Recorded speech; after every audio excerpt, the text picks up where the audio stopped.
a lot of people ask about name changes.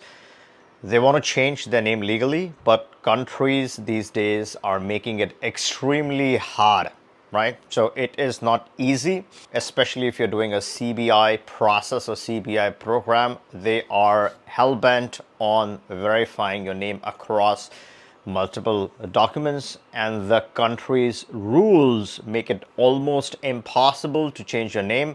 Or let's say you got to wait for 5 to 10 years before you can do a name change. Now, on the flip side, there are countries like US and some other Western nations where literally overnight you can sometimes petition and then get your name changed fairly quickly with a simple, straightforward process. But when it comes to other countries or third world countries or emerging nations, they make it super complicated. In this video, I'm going to discuss a few options, a few passports that you can acquire fairly instantly, which offer you the name change functionality, the name change feature. And that's important to a lot of people, to some people at least, to a small niche community that want to have a different name or want to change their name legally. I'm only discussing this from a legal standpoint. You should never misuse any of this. It'll eventually backfire. Always follow the law. And having said, none of this is immigration, legal, tax, or finance advice. All the information in this video is my personal opinion. It's based on my research. Alternatively, if you are looking to start any of the options that I'm discussing, you can always click the link, book a call. We can discuss the best program and hook you up with the right legal representative who can then assist you with your request completion, whether it's a residency, citizenship, whatever the situation might be. Now, let's first discuss the obvious country, a hot favorite amongst a lot of people when it comes to name change, and it is the Turkish CBI. I'm also going to discuss a CBE that's quite interesting, that could have potential options for a lot of people who are interested in the name change. Typically, the second option that I'm discussing is a stepping stone to other citizenships, right? So let's say you get a weaker passport and it's not the most robust or a solid travel document, then you would want to use this as a stepping stone to other more valuable or powerful nationalities. Maybe you're striking a bunch of residencies using this as a layering solution,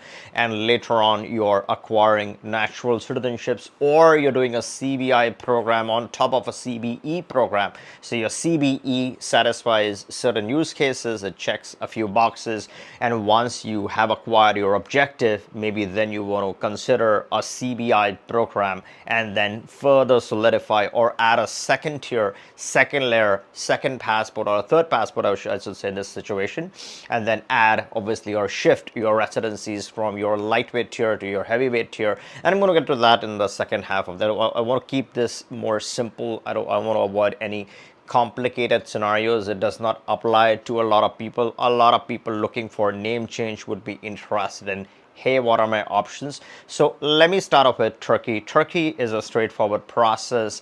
The only logical option that's really left in Turkey is doing the citizenship by investment through a property purchase. Now, what is the value of the property? It's 400k USD. That's the minimum. You're practically looking at somewhere around 450 to 460k USD, including the slightly higher amount that you would set aside for the valuation purposes, the lira fluctuation, the lawyer fees, the stamp duty, the registration, the VAT fees that you would be remitting. So you want to budget at least 30 to 40k more or on top of 400. So let's say 450 is a more realistic number that you would set aside for Turkey.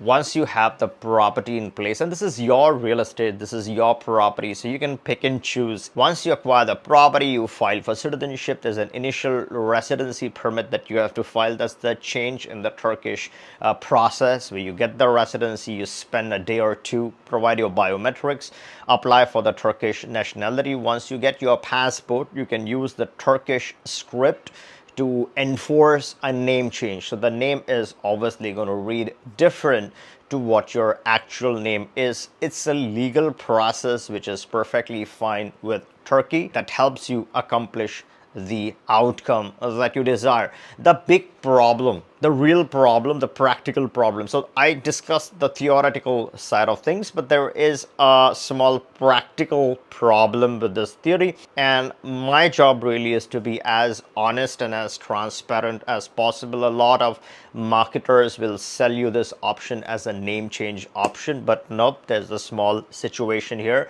I'm going to discuss the problem with the Turkish name change process. The problem is because this is a Turkish script, and most countries, believe me, most countries would know that this is a Turkish script. It's but obvious.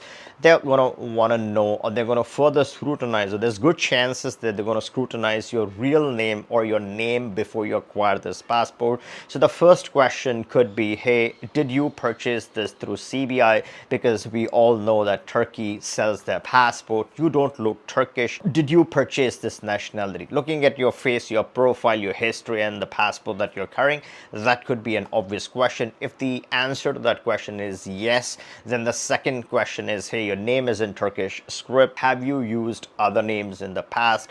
That's where truthfully going to answer your previous name. So the two names are going to be linked, and more often, the authorities that are going to quiz you or question you on your name change, they're going to enter this intelligence or this information in that database. So in future, your Turkish name and your real name or your previous name are going to be linked. And if you're going to use multiple documents with different names, then of course that's a very bad idea. Again, this is not legal advice, but just generally speaking, that's a very bad scenario where you have two different names without any proper justification. If there's any specific reason why you had this or done this setup, that is going to be busted. No one's going to do this for fun, right? No one wants to create confusion for fun. There might be some background or real reason why you're trying to do this. So that's going to be a bust once they ask you all these set of questions, or once they uncover or unpack the situation. The second option on this is a CBE process. There are a bunch of countries, at least a couple of countries, that do a quick CBE. You're doing something substantial for the development of the nation. Now, one very open program is Serbia. A lot of vendors do market this openly, that the Serbia citizenship through exception or through merit, whatever you want to call it.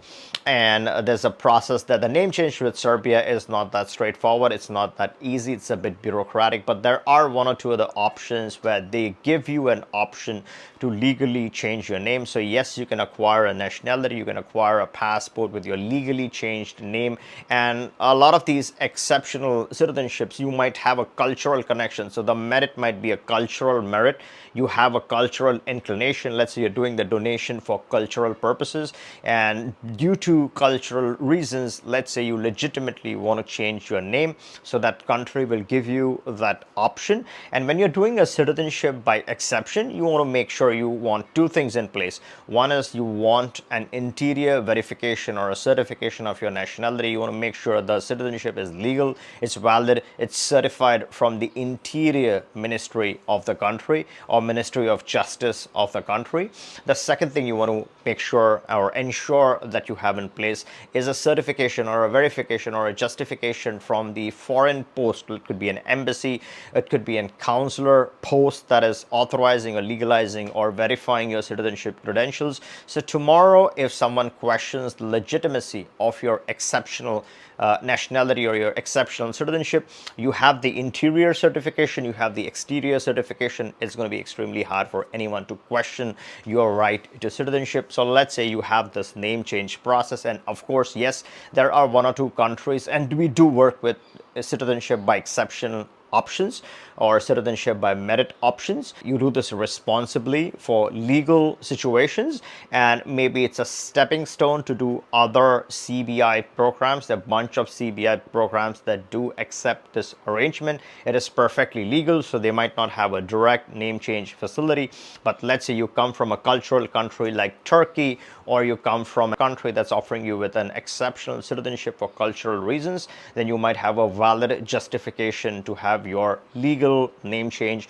And then the CBI program, of course, has to accept your background the way it is, and that way you can accomplish what you're trying to accomplish. All right, I hope you liked this video. If you did, give me a thumbs up, and catch you in the next one.